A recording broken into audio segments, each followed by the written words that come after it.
ये साल था 2002 और तारीख थी 6 जुलाई की, जब भारत के सबसे बड़े बिजनेस टाइकून धीरूभाई अंबानी की डेथ हो गई।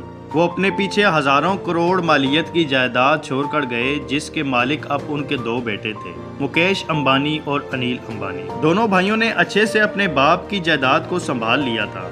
सब कुछ अच्छा चल रहा था, लेकिन अचानक कुछ ऐसा हुआ कि दोनों भाइयों में दरारें पड़ने लगी और दोनों अलग हुए, जिससे मुकेश अंबानी इंडिया के पहले अमीर तरीन शख्स और अनिल अंबानी बैंकक्रप्ट हो गए।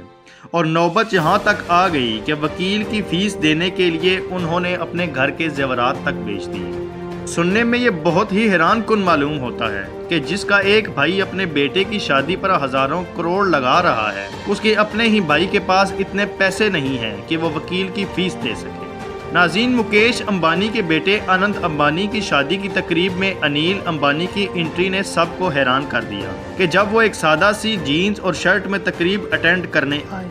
उन्होंने सस्ते ब्रांड का जूता पहना हुआ था और खानदान के तमाम अफराद एक ही गाड़ी में तकरीब में आए। और कहा जाता है कि अनिल अंबानी के पास अब एक ही गाड़ी बची है, जिसको घर के तमाम अफराद इस्तेमाल करते हैं। वो मेहमानों की सफ में बैठे और मेहमानों के साथ ही अपने भतीजे की शादी की तकरीब से वापस चले गए। मुकेश अंबानी और अनिल अंबानी में दूरियां कैसे बढ़ी और मुकेश कैसे इंडिया के नंबर 1 और अनिल कैसे बैंकक्रप्ट हो गए, ये तमाम तफसीलात आज हम आपको बताएंगे अपनी इस वीडियो में। तो चलते हैं अपनी वीडियो की तरफ। इससे पहले तमाम अहबाब से इल्तमास है कि हमारे चैनल को सब्सक्राइब कर लें, ताकि अब आप हमारे चैनल का हिस्सा बन जाएं। नाज़रीन, मैं हूं आपका अपना होस्ट अहमद और आप देख रहे हैं अपना पसंदीदा चैनल बागी रिसर्च। नाज़रीन, जब साल 2002 में धीरूभाई अंबानी की डेथ हुई तो तब उनकी कुल जायदाद 25,000 करोड़ की थी और वो दुनिया के 139वें अमीर तरीन शख्स थे। उनके जाने के बाद दोनों बेटों ने उनके कारोबार को संभाला और वक्त के साथ साथ दोनों भाइयों में इख्तलाफात पैदा होना शुरू हो गए।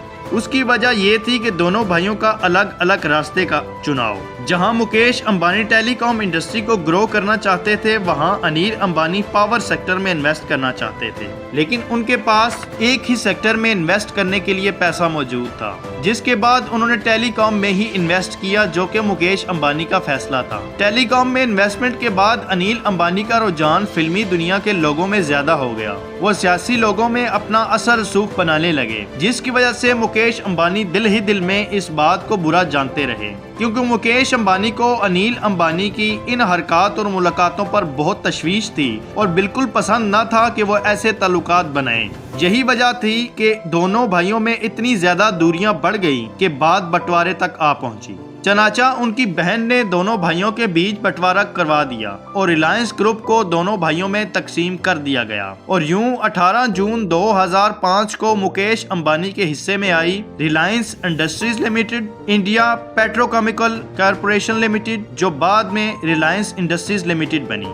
और अनिल अंबानी के हिस्से में आई रिलायंस कम्युनिकेशन, रिलायंस कैपिटल और रिलायंस पावर, जो के बाद में ADAG बनी। मुकेश अंबानी को जो कंपनी दी गई वो पहले से ही बहुत अच्छा प्रॉफिट कमा रही थी और जो अनिल अंबानी को दी गई उसका फ्यूचर में बहुत बड़ा नाम होने वाला था, क्योंकि दोनों सेक्टर ही आगे बढ़ने वाले थे। और ऐसा ही हुआ। जैसे ही अनिल अंबानी को आजादी मिली तो उन्होंने हजारों करोड़ रुपए पावर जनरेशन, इंफ्रास्ट्रक्चर और कैपिटल में इन्वेस्ट कर दिए। साथ ही साथ एंटरटेनमेंट में इन्वेस्टमेंट के लिए भारी लोन भी पास करवा लिए और पैसा इन्वेस्ट कर दिया। और दूसरी तरफ मुकेश अंबानी ने ऐसा कोई कदम नहीं उठाया और अपनी पेट्रोकेमिकल कंपनी पर ही मेहनत की और इसको आगे बढ़ाया और रिटेल इंडस्ट्री में कदम रखा।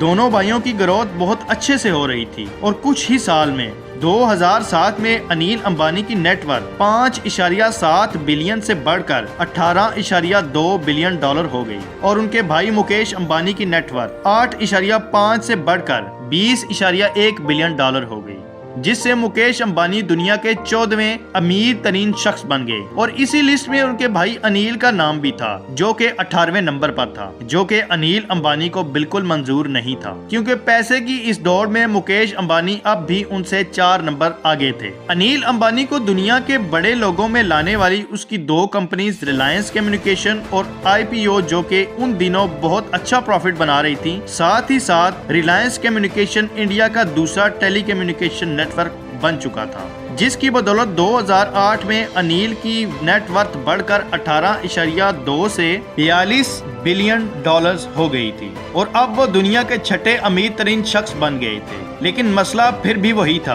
कि उनके बड़े भाई अब भी उनसे एक नंबर आगे थे, यानी कि मुकेश अंबानी उस वक्त 5वें नंबर पर थे। अनिल अंबानी अपने बिजनेस को दिन ब दिन बढ़ाते जा रहे थे और अपने लाइफस्टाइल को मजीद शहाना बनाते जा रहे थे, लेकिन उनको इस बात की खबर नहीं थी कि उनके दिन खत्म होने वाले हैं, क्योंकि उनको सबसे ज्यादा प्रॉफिट कमा के देने वाली कंपनी रिलायंस कम्युनिकेशन के कंपटीटर भी अब मार्केट में आ चुके थे, जिन्होंने रिलायंस कम्युनिकेशन की मार्केट में वर्थ को घटाकर 75 से 35% पर कर दिया था और उनकी जगह वोडाफोन और एयरटेल ने ले ली थी। उसकी सबसे बड़ी वजह ये थी कि रिलायंस सिर्फ और सिर्फ GSM नेटवर्क पर ही काम करती थी, बल्कि दूसरी दोनों कंपनीज इंटरनेट 3G और 4G की तरफ लोगों को ले जा रही थी। रिलायंस कम्युनिकेशन ने खुद को वक्त के साथ अपडेट नहीं किया और यूं साल 2012 में रिलायंस कम्युनिकेशन के ज्यादा से ज्यादा यूजर्स दूसरी कंपनीज की तरफ शिफ्ट हो गए। लेकिन जहां अनिल अंबानी ने कंपनी को अपडेट करने का फैसला किया और बैंक से हजारों करोड़ का लोन लेकर कंपनी में इन्वेस्ट कर दिया, लेकिन तब तो बहुत देर हो चुकी थी और दूसरी कंपनीज अपनी जड़ें मजबूत कर चुकी थी। यहाँ अनिल अंबानी को एक और झटका और लगने वाला था कि जहां उनका पसंदीदा और ड्रीम प्रोजेक्ट रिलायंस पावर, जो कि कुदरती गैस से बिजली बनाता था, वो घाटे की तरफ जाने वाला था, क्योंकि नेचुरल गैस की सप्लाई के लिए अनिल अंबानी की कंपनी सिर्फ और सिर्फ एक इंसान पर डिपेंड करती थी, जो कि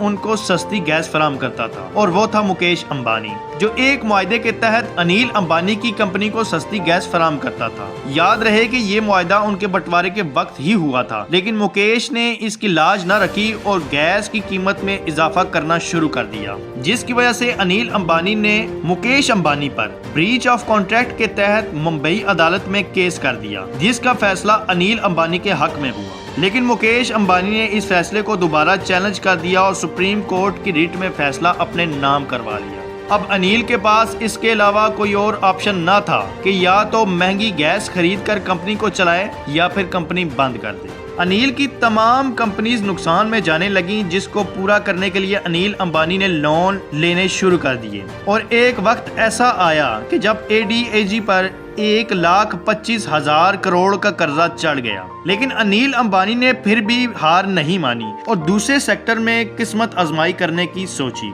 और पपाय डिफेंस नामी कंपनी को 2,000 करोड़ में खरीद लिया और डिफेंस इंडस्ट्री में भी एंट्री ले ली। याद रहे कि ये कंपनी पहले से ही नुकसान में जा रही थी और अनिल को इस सेक्टर का कुछ तजर्बा भी नहीं था। इस कंपनी का नाम बदलकर रिलायंस डिफेंस रखा गया और इसमें 5,000 करोड़ भी इन्वेस्ट कर दिए गए, लेकिन हुआ वो जिसका डर था। अनिल अंबानी इस सेक्टर में भी बुरी तरह नाकाम हो गए और साथ ही साथ उनकी मेन कंपनी ADAG के मुकाबले के लिए एक और कंपनी मार्केट में आ गई, जिसने ADAG को जड़ों से ही हिलाकर रख दिया और वो कंपनी थी जियो कंपनी ने टेलीकम्युनिकेशन में कदम रखते ही लोगों को कई महीनों तक मुफ्त कॉल और इंटरनेट की सर्विस दी, जिसकी वजह से इंडिया की तमाम टेलीकम्युनिकेशन इंडस्ट्री में खलबली मच गई और अगले 3 साल के अंदर अंदर ही रिलायंस कम्युनिकेशन के 10 करोड़ से ज्यादा यूजर्स कम हो गए। 2018 तक इसके पास सिर्फ और सिर्फ 22,000 यूजर ही बचे थे। लगभग उनका मार्केट शेयर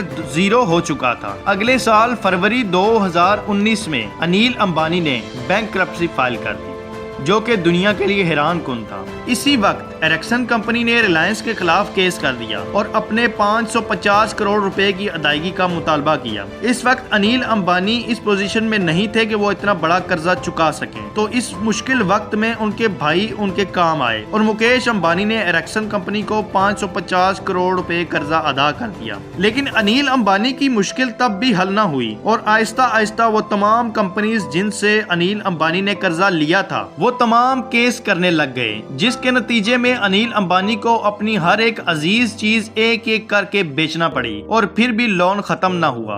2021 की रिपोर्ट के मुताबिक अब तक अनिल अंबानी पर 20,000 करोड़ का लोन बचा हुआ है और अनिल अंबानी की कुल जायदाद इस वक्त सिर्फ और सिर्फ 250 करोड़ रुपए है। एक वक्त था कि जब अनिल अंबानी अपनी शोहरत, पैसे और पावर की वजह से जाने जाते थे और अब उन पर ये वक्त भी आ गया है कि उन्होंने अपने घर के जेवरात 9 करोड़ रुपए में बेचकर अपने वकील की फीस दी है। अनिल अंबानी ने खुद को वक्त के साथ अपडेट नहीं किया और बगैर कुछ सोचे समझे फैसले किए, जिसकी वजह से उनकी पूरी एम्पायर कुछ ही सालों में गिर गई और यूं दुनिया का छठा अमीर तरीन शख्स बैंकरप्ट हो गया।